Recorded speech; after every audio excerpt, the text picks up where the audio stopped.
Ikan ini diproses dan ditalenan dalam waktu kurang dari 1 menit.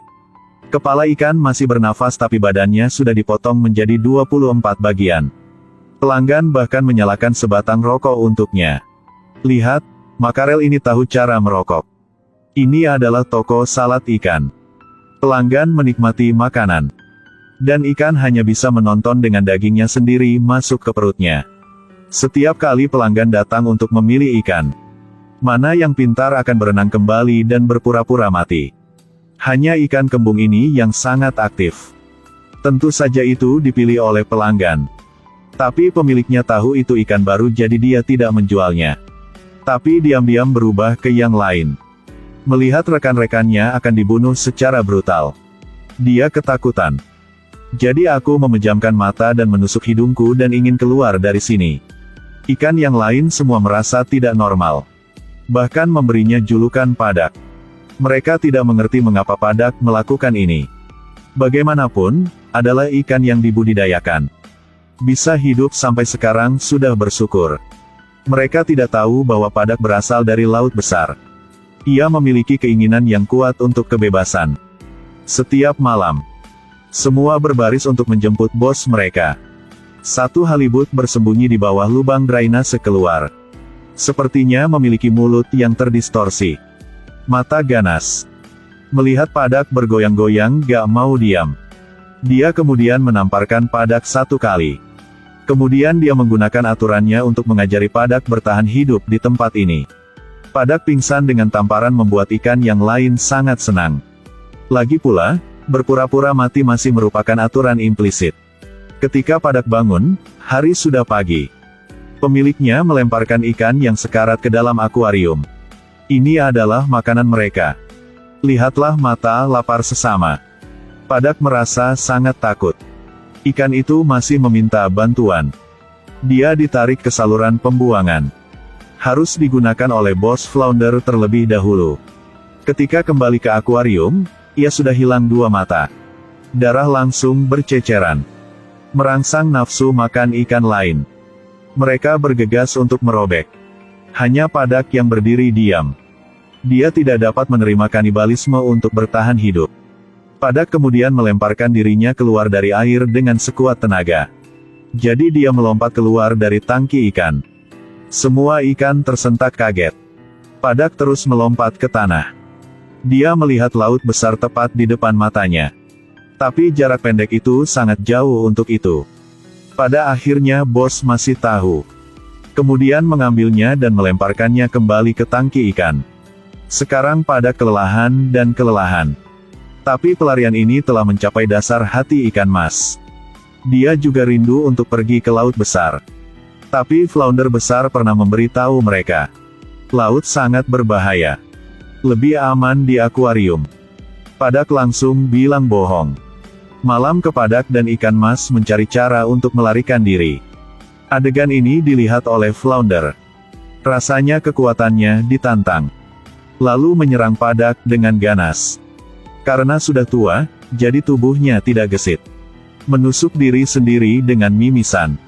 Lihat mata para bawahan yang panik. Si flounder sangat dipermalukan hingga merangkak ke saluran pembuangan. Suatu hari bos mencuci tangki ikan. Ikan diambil di mangkuk air. Ini adalah kesempatan melarikan diri yang bagus. Padak tidak ragu untuk melompat keluar. Maka ikan mas juga mengikutinya. Ketika mereka akan melompat ke laut. Kemudian seseorang turun dari mobil dan menginjak ekor ikan mas. Kemudian bos juga mengetahui bahwa ikan itu telah melarikan diri. Padak hanya 1 langkah dari laut. Tapi lihat ikan mas yang tertangkap. Dia tidak ingin meninggalkan rekan satu timnya jadi dia menyerah. Mereka dilemparkan ke tangki ikan lagi. Padak lapar dan tersesat. Sekarang ada makanan yang dibuang ke dalam tangki. Halibut masih dikasih makan dulu. Tidak berharap itu digoda oleh ikan itu. Kau hanya hidup sementara. Tidak ada harapan. Masih ngaku bos di sini. Flounder besar sangat marah. Itu menggigit ikan dan meledak ke dalam akuarium. Dia menggerogoti marah. Ikan yang lain bergegas untuk merobeknya. Bahkan ikan mas pun tidak bisa menahan. Tapi Padak masih menentang ini. Dia kemudian menggunakan semua kekuatannya untuk melompat keluar dari tangki ikan. Jatuh ke tangki kepiting raja di sebelahnya. Padak tergores dan memar di wajahnya. Untung saja ada anak nakal yang mengambilnya. Lalu taruh di akuarium. Padak lelah dan lapar sekarang. Ikan akuarium masih kesal dengan dia. Katakan bahwa ikan untuk daging tidak cocok dengan ikan akuarium. Cepat keluar. Padak tiba-tiba melebarkan matanya. Menatap ikan kecil di depan. Kemarahan dan kelaparan membuatnya mendorong batasnya. Ada perkelahian yang terjadi di tangki ikan kecil. Tapi Padak juga mengenai pedang mainan di dalam tangki. Lihat orang mengunyah sesama. Padak hanya bisa berjuang. Sekarang di akuarium di luar ikan mas ingin pergi menyelamatkan Padak. Dia juga melompat ke tangki kepiting raja. Tapi dia jangan sampai jatuh ke jaring ikan. Tapi cakar kepiting raksasa. Pemiliknya menemukan dan memasukkan ikan mas ke dalam tangki ikan. Hanya memiliki satu nafas tersisa. Belut sial segera membuka mulutnya untuk menggigit. Tapi flounder besar tidak tahan dengan pemandangan ini. Dia mendapatkan kembali ikan mas di mulut belut. Dan letakkan di bawahnya untuk melindungi. Pada saat ini, Padak juga dilemparkan kembali ke tangki ikan. Melihat adegan ini pada waktu yang tepat, jadi dia salah memahami flounder. Dia sangat memilukan, marah, mengejar flounder di akuarium. Ingin membalas dendam untuk ikan mas. Tidak pernah berharap bahwa dua pelanggan memasuki toko dan mereka memilih untuk memenangkan flounder besar. Dia berbaring di talenan. Lihat teman dibawa pergi. Beberapa yang dimakan mentah, yang lain dibawa untuk membuat sup. Ada yang daging digiling. Ini adalah pertama kalinya flounder besar merasakan kematian begitu dekat. Dia memutar matanya dengan ngeri. Bos menajamkan pisaunya dan bersiap untuk menembak. Untungnya, pelanggan berubah pikiran untuk makan makarel. Jadi flounder besar bisa menghindari bencana. Tapi Padak menyebalkan. Dia dipotong menjadi 24 bagian dan diletakkan di atas piring. Flounder besar melihat pemandangan ini, dia langsung mengerti. Dibandingkan dengan menjalani kehidupan sementara, harus berani mengambil risiko. Jadi keesokan harinya, dia mengambil kesempatan untuk menyelinap ke bos.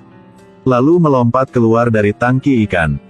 Dia menyelam menuju laut besar. Terpental di tanah.